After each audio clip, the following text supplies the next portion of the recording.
Hello there, this is Dana from DanaArcuri.com, and today I'm going to share my gluten-free story and how I came to discover that gluten was actually causing me a lot of distress, a lot of medical symptoms, and it really brought my life to a screeching halt.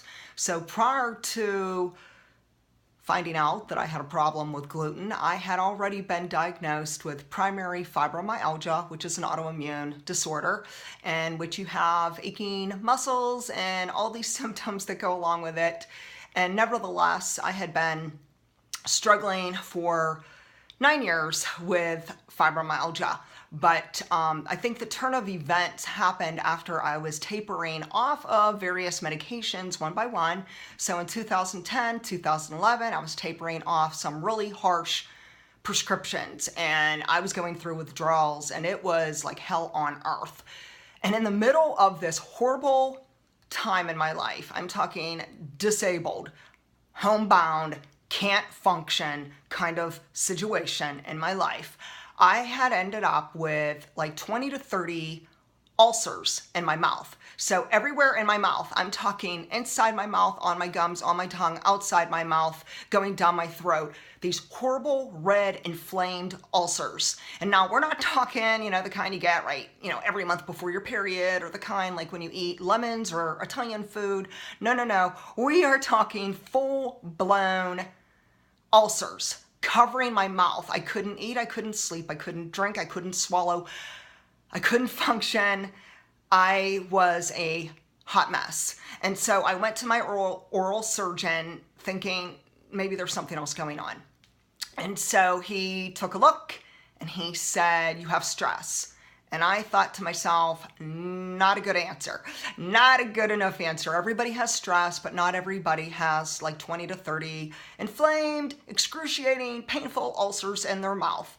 And so I went on a hunt, basically a search to unravel this mystery on why I was so sick and what was going on. So I posted on Facebook a question, "Hey, I have like 20 to 30 painful, excruciating ulcers in my mouth and I don't know what it is. I don't think it's because of stress. What are your ideas?" So I put it out there and someone asked me a question. They said, "Do you have celiac disease?" And at the time I had no idea what that was. I never heard of it, didn't know about it. And so that sent me off on a new pathway to start researching celiac disease. And what really struck me as beyond coincidental is that these 500 symptoms, we're talking 500 symptoms, excruciating, disabling symptoms of celiac disease resemble fibromyalgia. Now, what are the odds that maybe A, I was misdiagnosed, B, my doctor never did a test, no blood work for celiac disease. They never even considered the food I was eating. How crazy is that many doctors overlook nutrition, and which nutrition is the key to our health.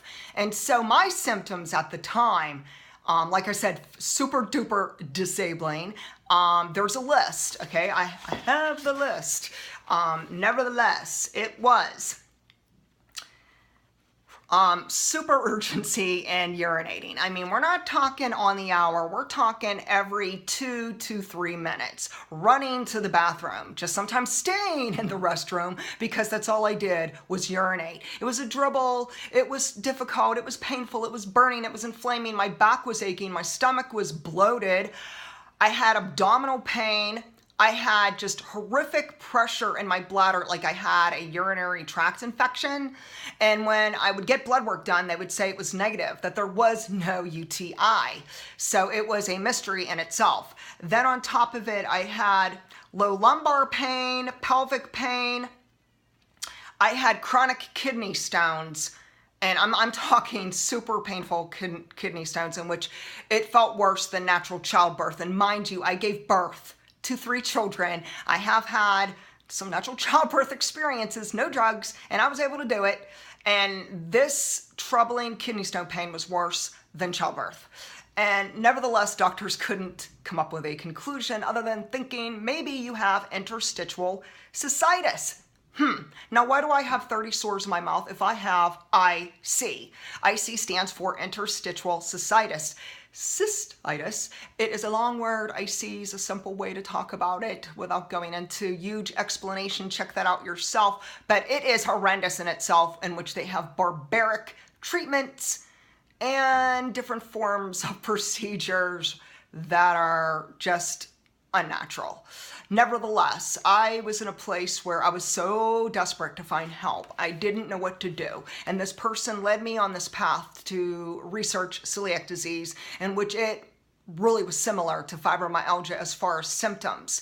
And so I put the question out there, hey, if you don't have medical insurance and you cannot get tested for celiac disease, what are you supposed to do? So I was desperate, and people answered and said, go gluten-free. And I thought, okay, how do you do that? And so 6 years ago, this is when my gluten-free journey began. It was at a very desperate place. It was at a dark place. It was at a hellish hole where I really was so sick and so much in pain. I'm talking my quality of life was at its lowest point, in which the only thing I could do was start taking care of me. And I had to slowly learn what it meant to go gluten-free. And it was extremely difficult, because what happens is there's cross-contamination.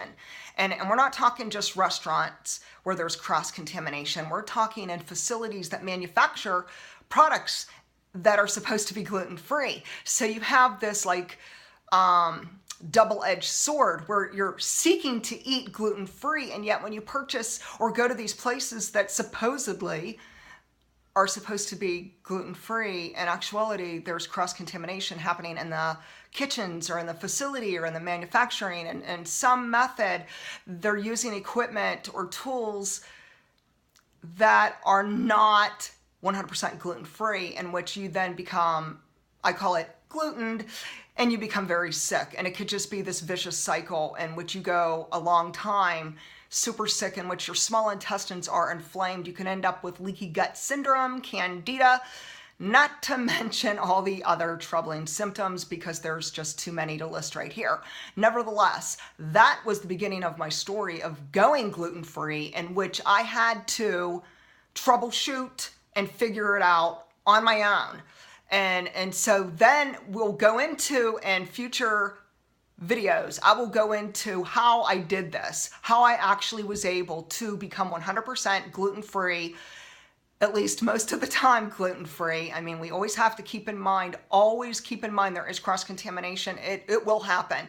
You could try your best to avoid it, but it will happen. And I have videos to share my own getting gluten kind of story. Recently it happened. You know, you're never too knowledgeable. You never have so much wisdom that you can avoid this little trap, because right now we're in a situation, even with celiac disease, where we're not 100% covered, supported. The FDA doesn't really totally look out for us. We are in a position where we have to fight for our health. And so today, if you want to fight for your health, go to DanaArcuri.com, look into my books. The one that covers this is Reinventing You, Simple Steps to Transform Your Body, Mind, and Spirit. There is an entire chapter on going gluten-free, how I did it, my story.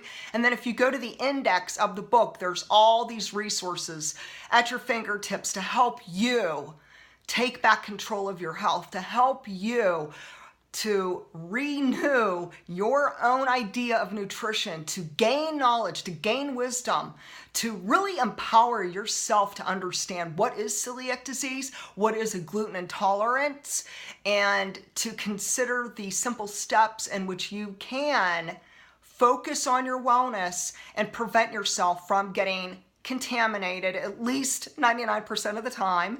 And the bottom line is that only you can take care of you. And we can look to our doctors and we can look to medical professionals because they are helpful. And plenty of times they can do testing to unravel the mystery, to say, yes, you are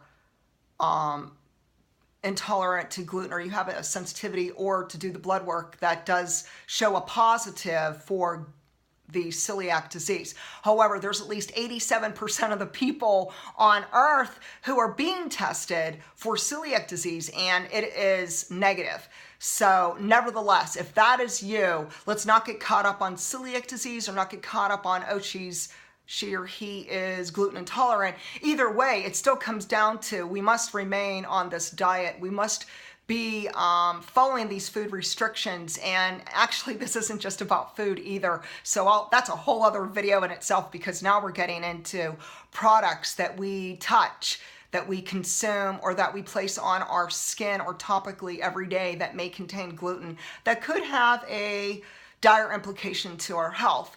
And so go to DanaArcuri.com or check out my books on Amazon. Stay tuned. I will be uploading other future videos on going gluten-free.